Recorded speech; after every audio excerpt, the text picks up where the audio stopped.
I remember standing in the appliance aisle, staring at a wall of metal boxes, completely overwhelmed.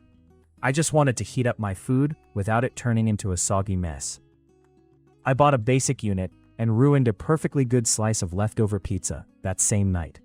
Choosing between a microwave and a convection oven feels impossible if you do not understand how they actually work. Here's what matters.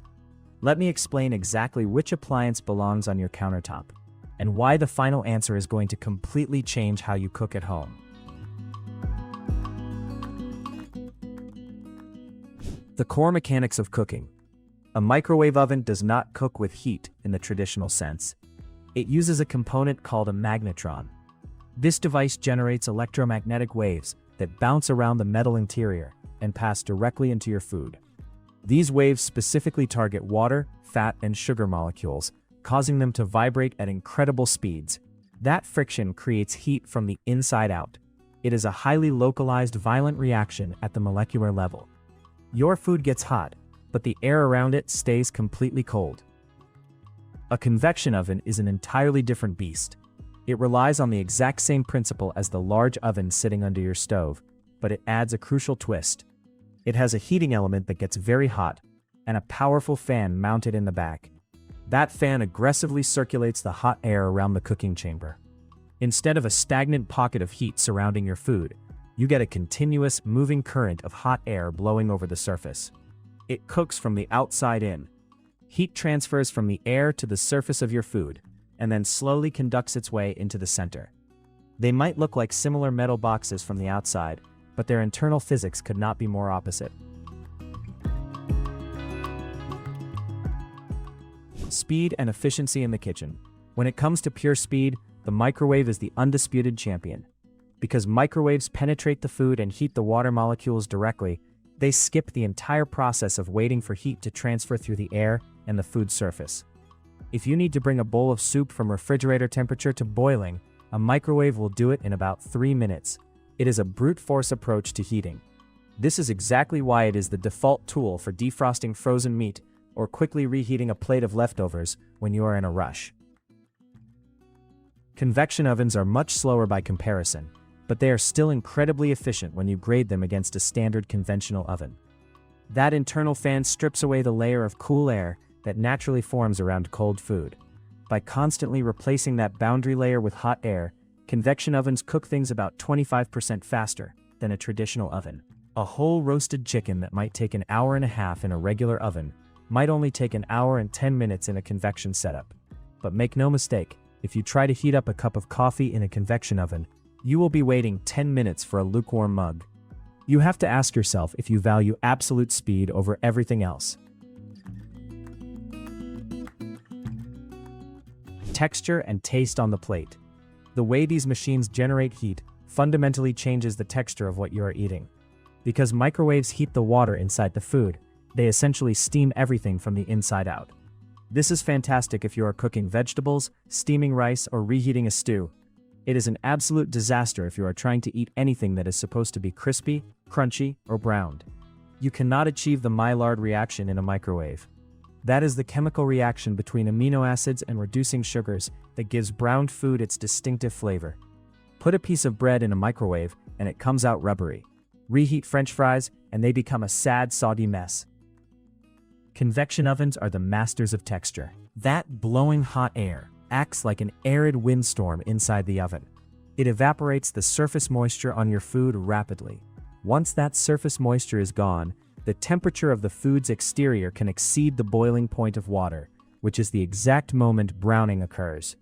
This is how you get beautifully rendered fat on a pork roast, perfectly caramelized edges on roasted carrots, and pizza crust that actually snaps when you bite into it.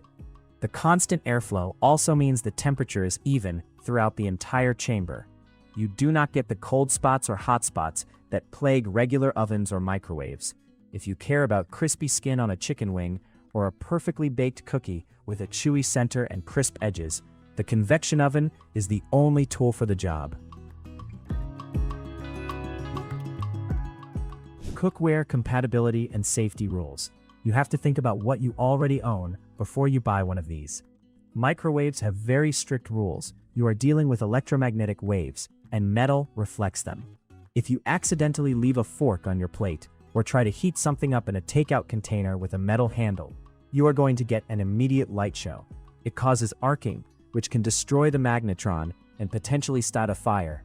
You are strictly limited to glass, ceramic, and specific plastics.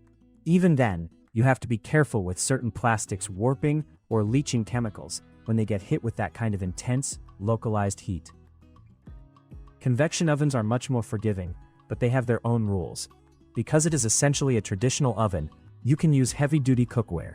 Cast iron skillets, stainless steel baking sheets, and aluminum foil are completely fine and actually encouraged.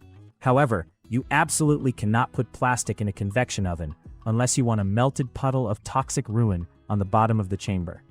You also have to be mindful of the fan. If you are baking something delicate with parchment paper, you need to weigh the paper down, or the fan will blow it right over your food and ruin your meal. Countertop space and true versatility. Kitchen counter space is expensive real estate.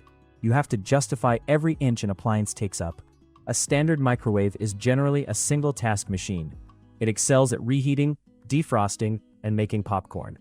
That's about it. It's an incredibly convenient single task, but it's limited. It's a secondary appliance that supports your stove and your main oven. A countertop convection oven is a multitasking workhorse. It can completely replace your main oven for most daily tasks. You can bake a small cake in it, roast a tray of vegetables, broil a steak, and toast bread. For a single person or a couple, a good convection oven means you rarely have to preheat the massive oven sitting under your stove. It keeps the kitchen cooler in the summer and handles 90% of your cooking needs. But again, you lose that immediate convenience. If you buy a convection oven and throw out your microwave, you are going to be very frustrated the next time you just want to quickly melt 2 tablespoons of butter. Energy consumption and hidden costs. Let me explain the energy usage, because it is not as straightforward as looking at the wattage on the back of the box. Microwaves pull a lot of power when they are running. You are typically looking at anywhere from 800 to 1200 watts, but they run for very short periods. A microwave might draw 1000 watts, but it only runs for 2 minutes to heat your meal. It's incredibly efficient because it only heats the food, not the air around it, and not the heavy metal walls of the appliance itself. Convection ovens also draw significant power, often between 1400 and 1800 watts. The difference is they have to run much longer. They have to heat the air, the internal walls, and then finally the food. A 30-minute baking session in a convection oven will use significantly more total electricity than a 3-minute zap in the microwave. However, compared to turning on a massive conventional wall oven, the smaller countertop convection oven is highly efficient. It preheats in 5 minutes instead of 20, saving you quite a bit of energy over the long term. The hybrid oven compromise.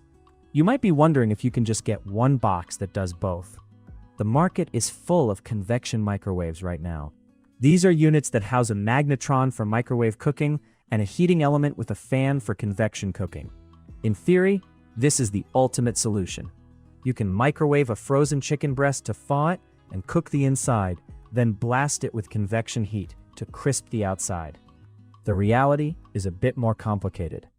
These hybrid machines are expensive and they are usually heavy. Because they are trying to be 2 completely different appliances, they often compromise on both.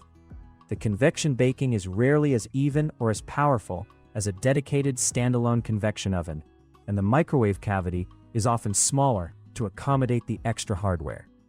They are also notoriously difficult to clean because you have heating elements exposed inside a chamber where microwave food often splatters. If you live in a tiny apartment and literally only have room for one box, they make sense. But if you have the space, keeping these technologies separate usually yields much better culinary results. Making the final decision. Bottom line, choosing between a microwave and a convection oven comes down to an honest assessment of how you actually eat. Do not buy for the chef you wish you were. Buy for the cook you actually are. If your weeknights are chaotic, you rely heavily on meal prep, You eat a lot of leftovers, and your primary goal is getting food hot and on the table in under 5 minutes, you need a microwave. It is a necessary tool for modern convenience. If you enjoy the process of cooking, you prefer roasting fresh vegetables, you want to bake small batches of food without heating up your whole house, and you absolutely cannot stand soggy textures, the convection oven is your answer. It is an oven first and foremost. Figure out what annoys you more. Are you more frustrated by waiting 20 minutes for a snack? Or are you more frustrated by a rubbery slice of pizza? Answer that, and you know exactly which box to bring home.